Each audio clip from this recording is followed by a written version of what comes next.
Welcome to the channel. I'm Sarah, and I take hard to explain topics and explain them simply.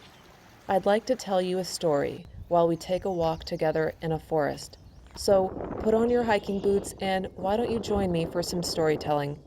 Hiking is one of my all-time favorite hobbies, so relax and I'm looking forward to getting to know you. For those of you new to my channel, I'm on my path of architecture licensure, and at the time of filming this video, I'm not a licensed architect. The question that I posed in part 1 of my video, if you haven't seen it, I'll leave a link below, is which type of team structure is best if you want to maximize your learning opportunities in an architecture firm, no matter the role? What do you think? We mentioned in the part 1 video that horizontal teams offer less opportunities since employees work on one phase in the life cycle of the project. Vertical teams may seem better since the same individuals see the project through from beginning to the end. And the matrix team, well, that may seem even better because individuals interact with specialists as needed to move the project along. Do you work in a matrix team? Comment below. I'd love to hear from you.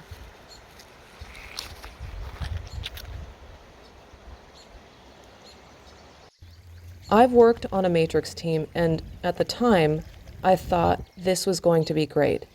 I was going to maximize my learning opportunities and work on a project from the beginning to the end and in several roles. But after 6 months of observing a colleague's experience in my team and my own role, I realized the team I was on was a horizontal team embedded in a matrix team. I know, sort of Inception going on there, right? Here's the fascinating part, and I watched this unfold very closely. By the time, let's call the person Chris, completed construction administration on one project, Chris's manager moved Chris into another project that was about to enter the CA phase because Chris had accumulated knowledge and experience in that area. Let's face it, Chris was really good at what he did. Chris eventually was in charge of CA on, get this, 6 projects. I know, all at once, during a 16 to 18 month period. Can you believe?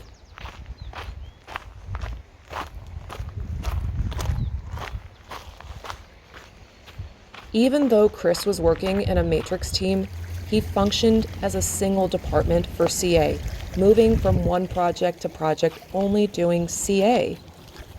Did management know they were doing this?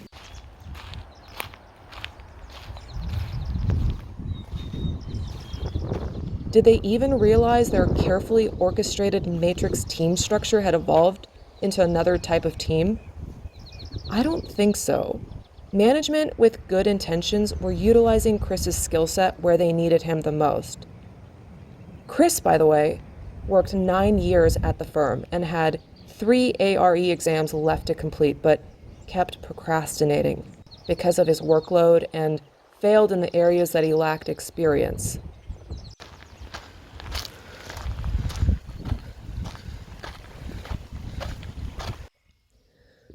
Further, Chris complained daily about drowning in RFIs, so he too was feeling the sting of the daily job duties. I felt really bad for him. He was promoted once during his career, and it was in his 10th year at the firm. I know. If you were Chris, what would you have done if you had goals, but seemingly had minimum learning opportunities in the life cycle of your project?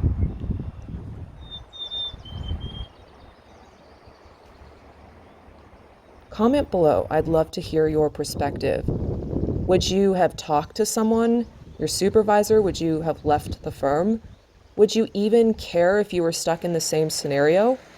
After all, he did become an expert in materials and building systems and probably could write specs better than anyone on the team.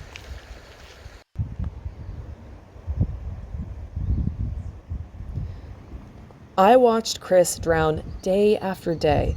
He was so desperate to get help, any help, that the team assigned an admin to help with some of the back-end organization of the tasks.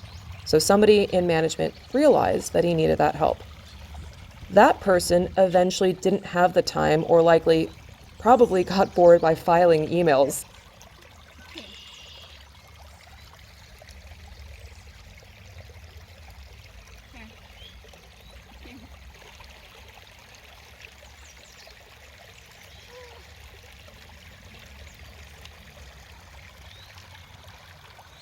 Chris eventually asked a colleague on his own team, we'll call her Jill, whose billing rate was higher than his, to assist with the organizing and filing of RFIs. Whether management was aware or not, this happened on a micro scale. Now, that assistance was costing the firm way more, and the job was being delegated to the wrong person. Management, I think, had no clue, and Chris was taking matters into his own hands. Management had no clue, and I think Chris was taking matters into his own hands. So I drove home that day thinking about Chris and also others on the team and across other teams who were in the same scenario, and realized it was a pattern in the studio.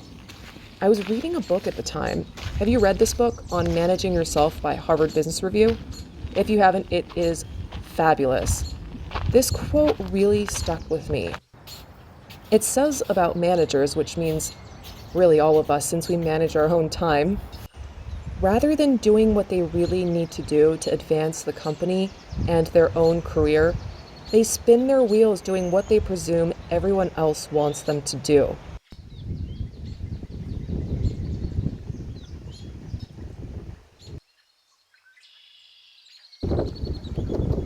The other side of the issue is Chris.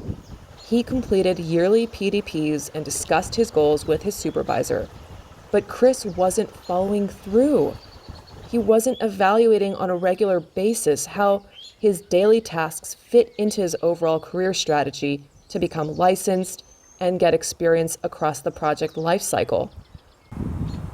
Especially in a large firm, you need to be even more cautious of this. Do you agree?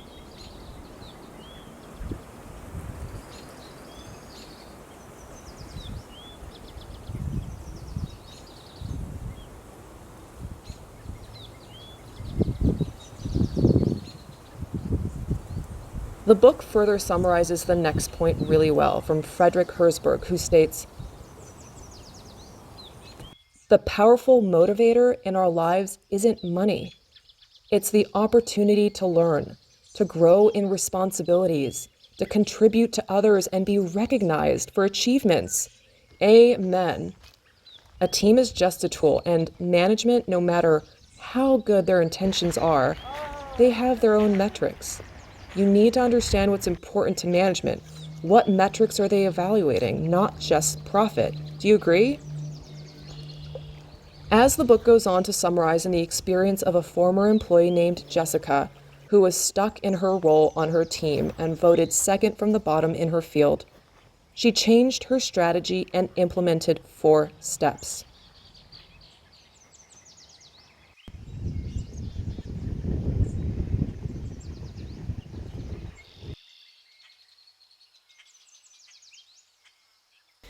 Let's now use my own personal example as a case study of sorts.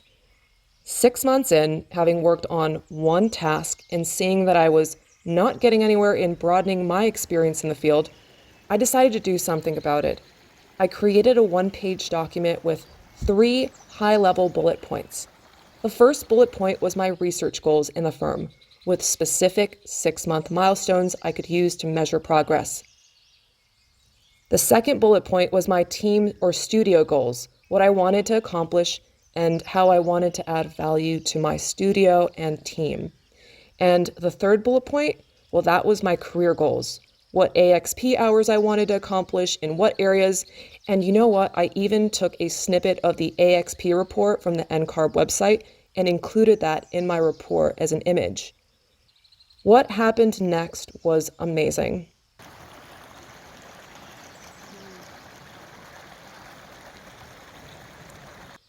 I presented my 1-pager to management months before my PDP, and they were so responsive. My immediate supervisor moved me out of my project role, which was just about to end, and into another role that would begin a whole new set of learning skills in construction documents, which I really wanted. At the time, I was elated. It was a win-win for my studio because I had outlined how my goals fit into the studio goals and also for my own career trajectory. Within 1 month, I had created and submitted for plan check and received, with no plan check comments, an approved set of construction documents. Well, even though Chris and I were in a Matrix studio team, we were not initially maximizing our value. And as Harvard Business Review mentions, our learning opportunities in the field of architecture is what matters most. My takeaway was that it's really 50-50. 50% is how you show up, and 50% is your employer's responsibility to understand and help you integrate those goals within the job, environment, and team. Do you agree? Well, I'm glad I got to tell you that story. I hope you found this video helpful. If you did, then smash that like button. Please share this channel on your social media and let's grow this community together. It's such a beautiful day. I've really enjoyed taking this walk with you, and see you in the next video.